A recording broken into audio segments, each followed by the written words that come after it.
Okay, so this is pretty cool. So I'm actually just going to do a quick video to explain what I'm doing here. So I was trying to think of a way to make a generic button box basically for a flight sim cockpit that I could use for multiple different aircraft, multiple different flight simulators, have it be easily configurable and potentially even movable within the cockpit if, say, you want to have the cockpit be modular to set up for like general aviation aircraft and fighters and whatever else.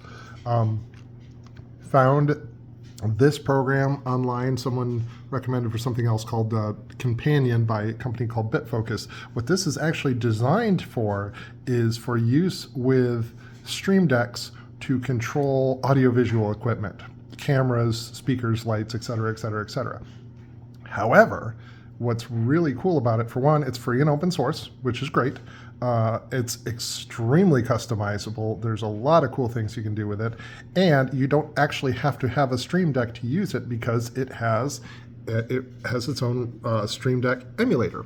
What is also cool is that it serves all this up over the network that you can then point a web browser at. So this, along with one thing it doesn't have, interestingly, it doesn't seem to have natively, is the ability for these buttons to send just key presses. So I got another program, also free, called Vicrio Listener.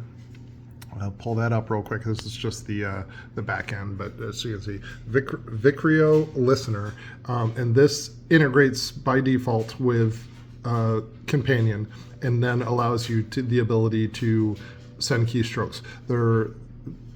Vicrio Listener is free. There is a paid version that gets you more functionality in terms of more complex stuff, but by the free version can send simple key presses and a little bit more, no problem. What BitFocus Companion can do natively is also run scripts. So you could literally have scripts to do certain things and then just trigger the script with these key presses. Anyway, so what is so cool, so you have a grid of buttons and you can define the size of the grid to be whatever you want, and you can define these buttons to do whatever you want. So I've done a very basic quick and dirty showing how this might work for me. So I've got the main page, and I'll have, each of the aircraft in different sims. So right now I just set up MiG-29 for DCS and T6 for prepared, whatever. And then these buttons link to other pages. So here's the MiG-29 page. Again, I just set up some very basic buttons that are going to send key press, simple key presses. Here's the T6 one. And then down on the bottom, I have a button that takes you back to the main menu.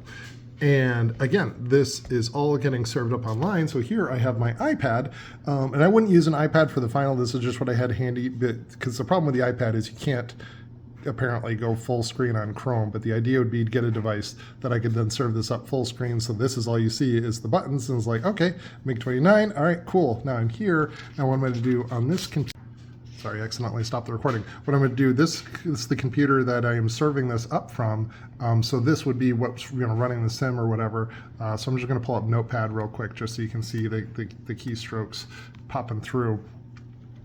So let's see, I need exactly 3 hands to do this, but I will put my iPad here and then you can still, so I'm going to say, okay, power on, boom, and you see it sends the keystroke. Engine start, okay, send whatever keystroke.